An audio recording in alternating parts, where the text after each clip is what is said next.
Ketika ditanya pendapat saya terkait kasus tidak pulangnya 413 alumni LPDP setelah memperoleh beasiswa LPDP dan menyelesaikan studinya di luar negeri, jawaban saya singkat, padat, jelas, dan tegas. Harusnya mereka tahu malu dan punya rasa bersalah. Malu dan bersalah kepada siapa? Kepada warga negara Indonesia. Warga negara Indonesia yang mana? Seluruh warga negara Indonesia, bukan hanya kelas menengah ke atas, tetapi kelas menengah ke bawah yang membayar pajak, yang membayar retribusi untuk sumber pemasukan negara. Mereka yang jualan di pasar, mereka yang berdagang di pinggir jalan, mereka yang berjualan sayur, berjualan ikan, berjualan kaki lima, dan membayar pajak dan retribusi kecil-kecilan, yang seluruh dananya tersebut terkumpul dalam satu kumpulan dana yang disebut dengan dana abadi, yang kemudian dikonversi menjadi LPDP dalam bentuk beasiswa yang diberikan kepada anak-anak Indonesia, dengan tujuan ketika anak-anak tersebut memperoleh beasiswa dan belajar baik di dalam negeri maupun di luar negeri, dengan keilmuan yang mereka peroleh, pulang mengabdikan diri membangun negeri tercinta yakni Indonesia.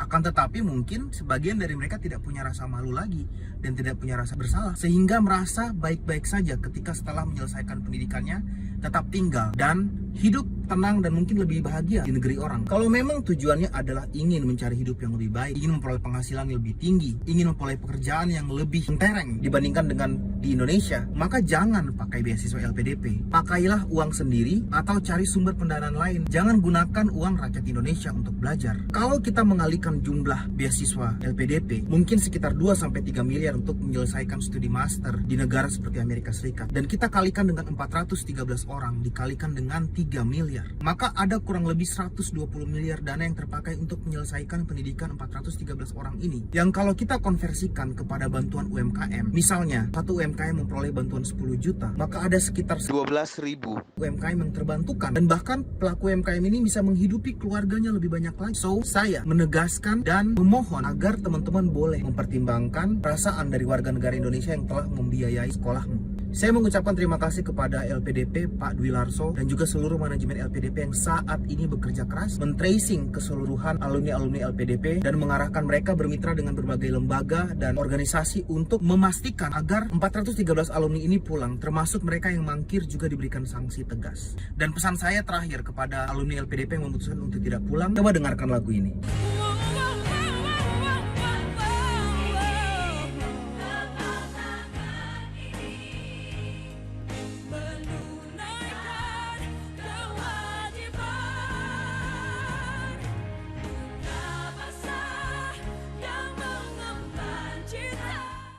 Momen ketika Agnes Monica menyanyikan lagu ini adalah momen Hari Kebangkitan Nasional 100 tahun kala itu, di mana kita merayakan Indonesia akan bangkit menjadi negara yang besar. Dan kekuatan negara besar itu adalah di SDM-nya. Oleh sebab itu beasiswa LPDP ini hadir. Agnes Monica dalam keputusannya untuk berkarir memutuskan bolak-balik Amerika dan Indonesia. Dan dalam setiap performanya, dia menonjolkan budaya Indonesia, baik dari baju yang dia kenakan maupun musik dan jenis lagu serta penari yang dia tonjolkan, berbudaya dan berbasiskan budaya Indonesia. Artinya kecintaan Agnes Monica terwujud dalam nasionalisme untuk terus berkarya dan mengabdi buat bangsa Indonesia, walaupun mungkin dia tidak memperoleh investasi dari negara dalam bentuk beasiswa atau sumbangan apapun dari rakyat Indonesia, tetapi kecintaannya terhadap Indonesia ditunjukkan lewat karya-karyanya. Maka belajar dari Agnes Monica dan berbagai macam orang Indonesia lain dalam karya-karya besarnya mengagungkan bangsa Indonesia dan berkarya kembali mengabdi untuk warga Indonesia. Buat para alumni LPDP atau awardee LPDP atau mereka yang akan mendaftar untuk menjadi penerima beasiswa LPDP, ketika kita sudah memperoleh beasiswa ini, ingatlah tiap tetesan air mata dan tetesan keringat dari warga negara Indonesia yang bayarkan biaya studimu. Ingat, Indonesia menanti datanganmu kembali ke negeri ini dan menanti kontribusi bagi bumi pertiwi. Terima kasih.